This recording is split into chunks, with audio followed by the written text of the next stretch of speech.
सामाजिक कार्यकर्ता, वैज्ञानिक, शिक्षक और न जाने कितनी काबिलियत अपने भीतर समेटने वाले सोनम वांगचुक को मोदी शाह की पुलिस ने गिरफ्तार कर लिया है। देश और दुनिया से जिस व्यक्ति को रेमन मैग्सेसे पुरस्कार मिला, रोलेक्स अवार्ड मिला और लगभग 30 पुरस्कारों से सम्मानित किया गया, जिसे दुनिया के 8 विश्वविद्यालयों ने डॉक्टरेट की उपाधि दी, जिसने पूरी दुनिया में भारत का नाम रोशन किया, जो भारत के ज्ञान को एक्सपोर्ट करने के मामले में झंडा गाड़ता रहा, उस सोनम वांगचुक को, ऐसे वैज्ञानिक को नाले की गैस से चाय बनाने वालों की पुलिस ने गिरफ्तार कर लिया। अभी 2 दिन पहले ही लेह में हिंसा हुई। ये हिंसा क्यों भड़की? जो लोग पिछले कई साल से गांधीवादी तरीके से आंदोलन कर रहे हैं, अपनी बात मनवाने की कोशिश कर रहे हैं, उनके बीच इतनी नाराजगी क्यों हो गई, वो भी देखेंगे। किस तरीके से सोनम वांगचुक ने इस गिरफ्तारी का अंदेशा पहले ही लगाया था और मोदी सत्ता कितने गंभीर षड्यंत्र कथित रूप से उनके खिलाफ कर रही थी। गिरफ्तारी से ठीक पहले सोनम वांगचुक ने क्या कुछ कहा था, वो सब आपको बताएंगे। बात ये भी करेंगे कि जो मुल्क अपने ऐसे जिम्मेदार नागरिक को गिरफ्तार करता हो, उसे विनाशकाली विपरीत बुद्धि न कहें तो क्या कहें। क्या ये सेठों के दबाव में हो रहा है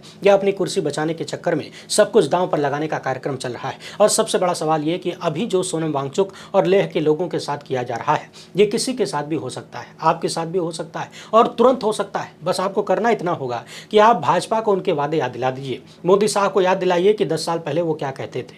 सोनम वांगचुक और लेह के लद्दाख के लोग भी यही तो कर रहे हैं। भाजपा से कह रहे हैं कि पिछले चुनाव में आपने जो वादा किया था और हमसे वोट लिया था, वही वादा पूरा कर दीजिए। और बदले में क्या मिल रहा है? गिरफ्तारी, लाठीचार्ज। लेह लद्दाख के क्षेत्र में मुस्लिम और बौद्ध आबादी है। पहले इन्हें आपस में धार्मिक आधार पर भी लड़ाने की कोशिश हुई, मगर बहुत जल्द ये लोग समझ गए कि हमें लड़ा के बारी बारी से दोनों के अधिकारों को छीनने की कोशिश हो रही है। और अब सब एकजुट होकर लद्दाख के अधिकारों के लिए आवाज उठाना शुरू किए तो सत्ता का दमन खुलकर सामने आ गया। सबसे पहले ये जानिए कि साल 2019 में जब अनुच्छेद 370 में बदलाव हुआ तो लद्दाख के लोगों और सोनम वांगचुक ने उसका स्वागत किया और खुशी मनाई। मगर धीरे धीरे इन लोगों को पता चला कि यूनियन टेरिटरी बनाने के साथ जो वादे किए गए वो सब जुमला निकला। सामने से कुछ और, पीछे से कुछ और। सवाल ये भी है कि भीतर ही भीतर कहीं सेठों को लाभ पहुंचाने की ये सारी प्रक्रिया तो नहीं चल रही है। इसी डर से इन लोगों ने अपने अधिकार मांगने शुरू किए। कहा कि हमें 6 शेड्यूल में शामिल कराया जाए, जो कि बीजेपी ने खुद वादा किया था। तो अब मामला बिगड़ गया है। इससे पहले भी सोनम वांगचुक 4 बार प्रदर्शन कर चुके हैं, भूख हड़ताल करते हैं,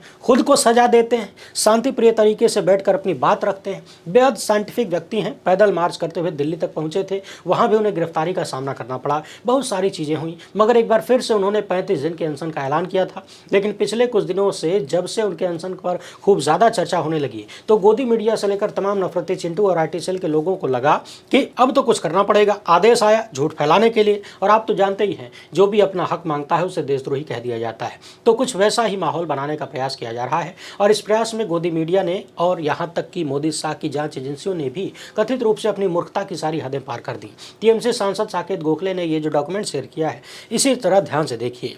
चूंकि सोनम वांगचुक वैज्ञानिक हैं, तो वो लोगों को आत्मनिर्भर बनने के, यानी देशों को अपनी जरूरतें खुद से पूरी करने की नसीहत देते हैं, ज्ञान देते हैं और अपनी खोज, यानी वो जो आविष्कार करते हैं उसे एक तरह से बेचते हैं। उनके आविष्कार दुनिया के कई देशों को पसंद आए। उन लोगों ने सोनम वांगचुक से मदद ली और बदले में पैसे दिए। इसमें माइग्रेशन से लेकर climate change, global warming, food security and sovereignty जैसे शब्द लिखे हैं। ऑर्गेनिक फार्मिंग भी लिखा हुआ है। तो यहाँ बात है फूड सिक्योरिटी और सॉवरेंटी, यानी भोजन की सुरक्षा और स्वायत्तता की। मगर कथित रूप से मोदी सत्ता के एजेंसियों ने इसे देश की सुरक्षा और स्वायत्तता से जोड़ दिया और हवा बनाने में लगे हुए हैं। बाकी सेठों का यहाँ क्या लेना देना हो सकता है, साल 2019 की इस खबर को एक नज़र देख लीजिए। बाकी आप तो जानते ही हैं, सरकारी पैसे से पहले कोई चीज़ बनाई जाती है, फिर कौड़ियों के भाव सेठों को सौंप दिया जाता है। यही अमृतकाल का सिस्टम। अभी 2 दिन पहले ही, लगभग 15 दिन से जब अनशन चल रहा था, भूख हड़ताल पर लोग बैठे हैं, अचानक बीमार हो गए, उन्हें अस्पताल में भर्ती कराना पड़ा तो लेह के युवा नाराज हो गए। जाहिर सी बात है, आप भी नाराज होंगे कि नहीं, कि हम इतने दिन से भूख हड़ताल कर रहे हैं, अपनी मांग कर रहे हैं,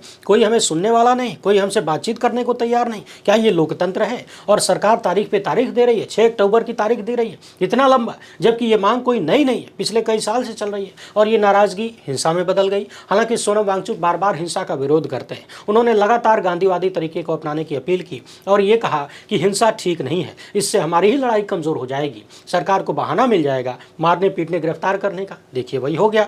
और गिरफ्तारी से कुछ घंटे पहले ही उन्होंने एक टीवी इंटरव्यू में कहा था कि इस पूरी हिंसा का आरोप सरकार ने मेरे जैसे छोटे इंसान पर लगा दिया, मुझे दोषी बना दिया है। ये एक पूरी सीरीज चलाई गई है मुझे बदनाम करने और मुझे फंसाने की। लद्दाख में चुनाव होने वाले हैं। हम लोगों की मांग बस इतनी है कि पहले चुनाव में आपने जो वादा किया था उसको पूरा करिए, तब अगले चुनाव में आइए, हमें 6 शेड्यूल में शामिल करिए, हमारे क्षेत्र, हमारी संपत्ति, हमारी प्रकृति की सुरक्षा करिए और यहाँ जो हो रहा है हमारी मर्जी से होना चाहिए, यानी हमारी भी राय लीजिए, हमारी जिंदगियों को आप आप दिल्ली में बैठकर हाँक नहीं सकते। वांगचुक ने बताया था कि 1.5 महीना पहले उन्हें किसी ने बताया कि उन पर देशद्रोह का FIR हुआ है, इनके विद्यालय की जमीन वापस लेने का नोटिस आया है, CBI इंक्वायरी कर रही है, इनकम टैक्स के नोटिस आ रहे हैं। CBI ने साल 2022 से 24 में विदेशी मुद्रा लेने का आरोप लगाया और कहा कि आपके पास FCRA नहीं है, फिर भी आपने विदेशी पैसा लिया। सोनम वांगचुक कहते हैं कि हमने FCRA नहीं लिया क्योंकि विदेश से भीख मांगने का हमारा कोई इरादा ही नहीं था, हमें किसी की भीख नहीं चाहिए थी, तो चूंकि FCRA की जरूरत नहीं थी तो हमने नहीं लिया। अब आपके मन में सवाल आ रहा होगा कि विदेश से जो पैसा उनके पास आया वो किस चीज का है, तो यही बात समझने वाली है।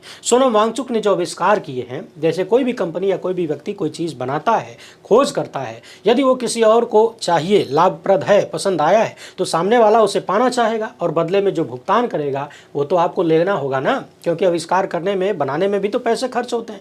अब सोनम वांगचुक का जो ज्ञान है, जैसे पैसिव सोलर हीटेड बिल्डिंग्स को लेकर और भी बहुत सारी चीजें हैं जो उन्होंने लद्दाख के लोगों के लिए बनाया, इंडियन आर्मी के लिए भी बनाया है। जब विदेशों में उनकी मांग हुई, विदेशियों ने खरीदा तो बदले में कीमत चुकाई। सोनम वांगचुक बताते हैं कि यूनाइटेड नेशंस अफगानिस्तान के लिए इनके बनाई हुई चीजें यानी इनका ज्ञान लेना चाहता था और उस ज्ञान के बदले में UN ने सोनम वांगचुक को पैसे दिए और वो भी करोड़ों में नहीं, थोड़ा सा अमाउंट है। इसी तरह से इन लोगों ने आर्टिफिशियल ग्लेशियर जैसी चीजें बनाई जिसे स्विट्जरलैंड की किसी यूनिवर्सिटी और इटली की किसी संस्था ने लेना चाहा। अब जब आप कुछ खरीदना चाहते हैं तो बदले में पैसा देते हैं। वही काम सोनम वांगचुक ने भी किया, अपना ज्ञान साझा किया, बदले में फीस लिया।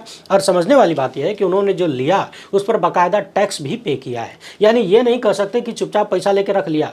यहाँ एक बात और समझने वाली है, लद्दाख में कोई व्यक्ति टैक्स नहीं देता, कोई टैक्स नहीं देता, यानी टैक्स फ्री रीजन है। अकेले सोनम वांगचुक हैं जो टैक्स देते हैं। उनका कहना है कि मैं अपनी जिम्मेदारियां समझता हूं देश के प्रति, इसलिए मैं अकेला व्यक्ति हूं जो टैक्स देता हूं। और विदेश से जो भी हमने पैसा लिया है, जो हमारे पास आया है, उस पर बाकायदा सर्विस एग्रीमेंट है, यानी जिसने हमारा ज्ञान खरीदा, हमारी खोज को खरीदा, बदले में हमें पैसा दिया, उसके साथ हमारा सर्विस एग्रीमेंट है। हमने अपनी सरकार को बताया कि हम फला चीज, फला देश को, फला संस्था को बेच रहे हैं, बदले में हमने अपनी सरकार को टैक्स भी दिया, तब जाकर वो पैसा हमें मिला है, कोई भीख नहीं है। और टैक्स लेने के बाद भी हमारी अपनी सरकार ने, लोगों ने इसे फॉरेन कंट्रीब्यूशन बता दिया। हालांकि एजेंसियों को भी पता चल गया कि उन्होंने गलती की है, उन्होंने अपनी गलती मान भी लिया। लेकिन अब आप तो जानते हैं, आदेश आ गया है कि फलाना व्यक्ति को फंसाना है तो अधिकारी कुछ न कुछ करेंगे। गलती मानने के बाद भी इन लोगों ने और पुराना रिकॉर्ड खंगालना शुरू किया। छोटे छोटे बच्चों के विद्यालयों में घुस गए, वहां जांच होने लगी। सोनम वांगचुक कहते हैं कि आप हमारी क्या जांच करेंगे? हमारे संस्थापक अपनी जेब से विद्यालय के लिए 1-1 करोड़ रुपया सालाना दान करते हैं, क्या आप इसका कोई इनाम देंगे हमें? इनकम टैक्स के संबंध में नोटिस आ रहे हैं, जबकि लद्दाख में कोई टैक्स नहीं देता, टैक्स फ्री एरिया है, और सरकार हमें इनकम टैक्स के नोटिस भेज रही है, मानो ये पूछ रही हो कि आखिर आपने टैक्स क्यों दे दिया। सोनम वांगचुक ने कुछ घंटे पहले ही कहा था कि उन्हें पब्लिक सिक्योरिटी एक्ट के तहत केस बनाकर गिरफ्तार किया जा सकता है। ऐसी साजिशें कथित रूप से चल रही हैं ताकि 2 साल तक बिना जांच के और बिना बेल के जेल में रखा जा सके। वांगचुक ने यह भी कहा कि मुझे कोई डर नहीं है, मैं तो न्योता दे रहा हूं, आइए मुझे गिरफ्तार कर लीजिए। हो सकता है मेरा जेल में होना देश को ज्यादा जगा दे, देश के लिए ज्यादा लाभप्रद हो जाए, बाहर होने की बजाय। कम से कम ये देश देखेगा तो सही। जिस व्यक्ति को देश विदेश से रेमन मैग्सेसे पुरस्कार मिला, रोलेक्स अवार्ड मिला, 30 के आसपास पुरस्कार मिले, दुनिया के 8 यूनिवर्सिटीज ने डॉक्टरेट की उपाधि दी, जो पूरी दुनिया में देश का नाम रोशन करता है, जिसके कार्यों को देखकर 3 इडियट जैसी फिल्म बनी, जो भारत का ज्ञान पूरी दुनिया में एक्सपोर्ट करता है, जो चीन के खिलाफ बायकॉट चीनी प्रोडक्ट की मुहिम चलाता है, बाद में सरकार भी उसी रास्ते पर चलती है, कम से कम बात करती है। जब उस व्यक्ति को जेल में डाला जाएगा तब देश देखेगा, दुनिया देखेगी और भारत को पता चलेगा कि आजकल देश किस तरह से चल रहा है। साल 2019 में बड़े वाले सेठ ने प्रधानमंत्री मोदी के कहने पर लद्दाख में इन्वेस्टमेंट का वादा किया था। हालांकि कौन किसके कहने पर क्या कर रहा है ये आप जानते हैं। और आपको ये भी पता है कि जहां सेठ लोग जाते हैं वहां सामाजिक कार्यकर्ताओं के साथ क्या होता है, वहां की जमीनों के साथ, जंगल के साथ, वहां के संसाधनों के साथ क्या होता है, और जनता के साथ क्या किया जाता है, जो सवाल करते हैं, जो विरोध करते हैं। सवाल ये भी है कि क्या लद्दाख के संसाधनों को लूटने के लिए सब कुछ चल रहा है? आखिर लद्दाख के लोग ऐसे क्या मांग रहे हैं जिसके लिए उन्हें इतने साल से इतने सारे आंदोलन करने पड़े, भूख हड़ताल करनी पड़ी, लद्दाख से दिल्ली पैदल आना पड़ा? वही डिमांड तो है जो भाजपा ने खुद ही देने का वादा किया था। यानी कल को देश की जनता कहने लगे कि 15 लाख हर खाते में देने की बात बोले थे, दे दीजिए। काला धन वापस लाने को बोले थे, कहाँ गया? 2 करोड़ रोजगार हर साल देने की बात कहे थे, 100 स्मार्ट सिटी बनाने की बात कहे थे, कहाँ है ये सब? तो पूरा देश को उठाकर जेल में डाल दीजिए। अभी जो प्रदर्शन हुआ उसमें 4 युवाओं की मौत हुई है, लद्दाखियों की। 80 लोग घायल बताए जा रहे हैं और इसमें 40 के आसपास पुलिसकर्मी भी हैं, 60 लोग गिरफ्तार बताए जा रहे हैं। यहाँ ध्यान देने वाली बात यह भी है कि जब चीन से कोई झड़प होती है तो कथित रूप से सत्ता की तरफ से आदेश होता है कि गोली नहीं चलाना है, लेकिन जब लद्दाख के लोग अपनी आवाज़ उठाते हैं तो गोली चलाने का आदेश हो जाता है। सबसे महत्वपूर्ण सवाल यह है कि सोनम वांगचुक के खिलाफ मोदी सत्ता के ये सारे आरोप तभी सामने क्यों आए जब वो प्रदर्शन कर रहे हैं, विरोध कर रहे हैं और एक बात याद रखिए, अमृतकाल में सिर्फ वही व्यक्ति आवाज उठा सकता है, सत्ता के खिलाफ बोल सकता है जिसका कहीं कुछ माइनस ना हो, जिसने कुछ गलत ना किया हो। और यहाँ तो बिना माइनस रहे माइनस बना दिया जाता है। यानी जो चोर होगा, जिसकी दाढ़ी में तिनका होगा, वो दुबका हुआ होगा, कहीं लेटा हुआ होगा चरणों में, सवाल नहीं करेगा। सवाल ये भी है कि सोनम वांगचुक का एनजीओ कई दशक पुराना है, आज का नहीं है, तो उसमें गड़बड़ी तभी नजर आ जानी चाहिए थी। अभी क्यों गड़बड़ी नजर आ रही है, अभी क्यों आरोप लग रहे हैं, जब उन्होंने अपना हक और अधिकार मांगने की कोशिश की, जब वो लद्दाख की बात करने लगे, बीजेपी को उनका वादा याद दिलाने लगे। बाकी आप सब जानते हैं कि अंदर का खेल क्या है। वांगचुक ने कहा है कि सीबीआई को केवल 2022 से 24 तक के खातों की जांच करनी थी, लेकिन अब वो 2020 और 2021 का रिकॉर्ड भी देखने लगे हैं। हमारे स्कूलों में से भी दस्तावेज मांगे जा रहे हैं।